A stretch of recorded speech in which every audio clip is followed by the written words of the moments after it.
Yeah, that's perfect. That's great. It's a really interesting one. Hi, my name's Dougie Shaw, and I'm the owner and founder, I guess, and lead bike fitter of Edinburgh Bike Fitting. And I'm Curtis Cramblett, owner of Revolutions in Fitness, physio for 25 years now, and fitter for that plus. Yeah. Thanks for having us and really giving your attention to some of these talks. Yeah, and I think one of the really interesting things you just said there is you've been bike fitting for 25 years, and that means that your career has spanned, if you like, the sort of the pre-dawn of technology such as retool and bike fits, and has kind of moved through the whole process of motion analysis, pressure analysis, super high resolution, super high frame rate motion analysis, and accelerometers, and I think what you can get lost so much in technology, and I think I've been guilty of that in the past, like over-relying in technology, that you can really kind of get lost in it, and I'm just really interested to know your take on the validity of technology, when you think it's appropriate. Can you even do a good bike fit without technology? How much you have to know?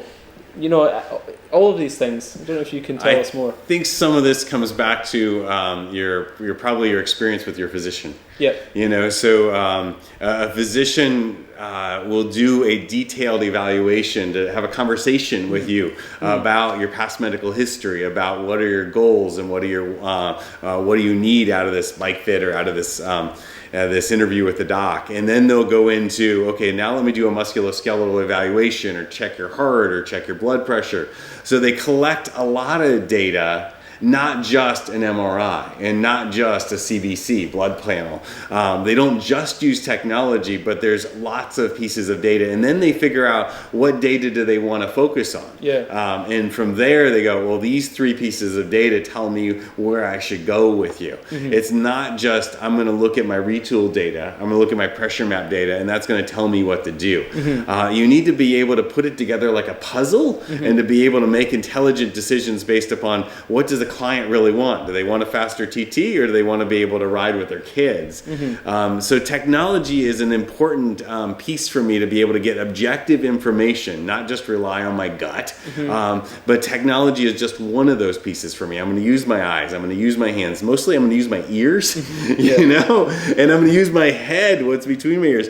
Because I've seen so many people out there just rely on the data and don't think through the process. For me, it's an evidence-based bike fitting, and the evidence is that data that I'm collecting to tell me which way to go, and so many times that's not just in the pressure map, or not just in the video. And I think, like, and I don't mean this in a bad way, but like the retail as an example here, they have a range, a recommended range, if you like, of how pointed your foot could be or should be, and how straight your legs should be. Now they've collated that recommended range of motion over thousands and thousands of bike fits. So the chances are you're going to fit in that range somewhere. Exactly. But where exactly do you fit as an individual? And are you one of those outliers that sits outside the range? And I think my early days of bike fitting, I relied on their recommended ranges too much, because I just wasn't thinking about the big picture. And I think, you know, I've told you this before, a couple of bike fit workshops later, my mind was blown and my eyes were open up to how it all works together, and it's really changed my fitting for the better. But I think it's an important thing to kind of watch out for if you're sitting on a turbo trainer in a bike fit, and all of a sudden your fitter is really I don't know if this is coming across well, but just driven solely by what they're seeing on the computer screen. Yeah, I totally agree with that. If they're not looking at you, if they're not asking you questions, you know, how does that feel?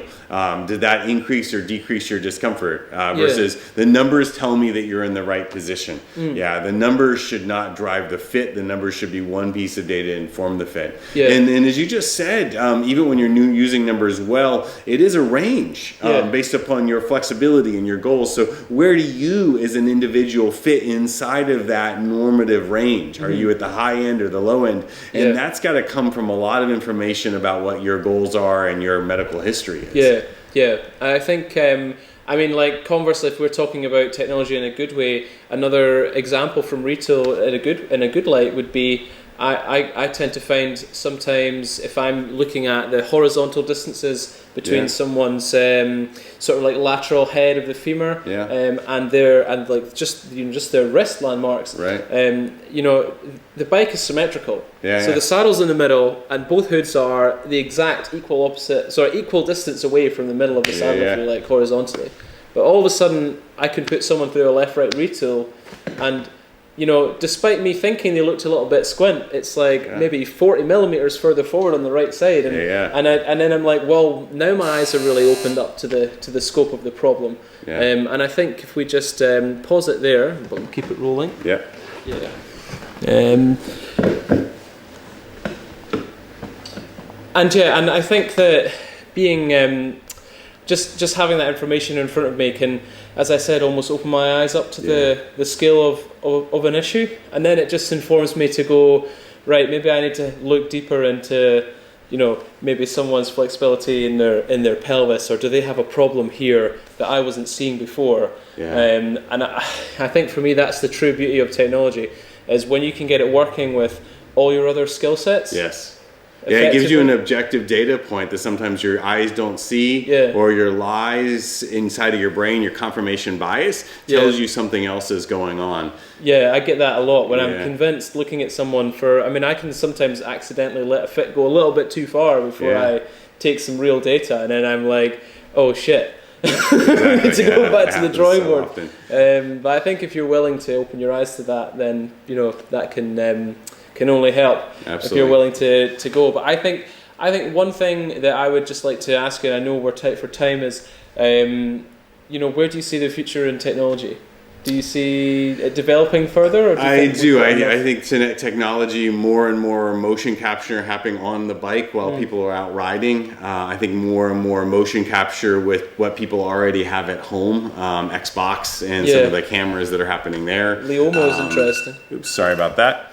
Leomo is an interesting data point. More and more pressure mapping and force mapping is going to happen. Yeah, it's all of that's going to continue to blow up. And at the end of the day, you know, an MRI sitting in front of a physician who doesn't know how to interpret it or what to do with it is just bad data. So no matter how much data you get, you need an intelligent professional to be able to interpret that data and know what to do with it. And an MRI doesn't give you diddly if you just don't know what to do with it.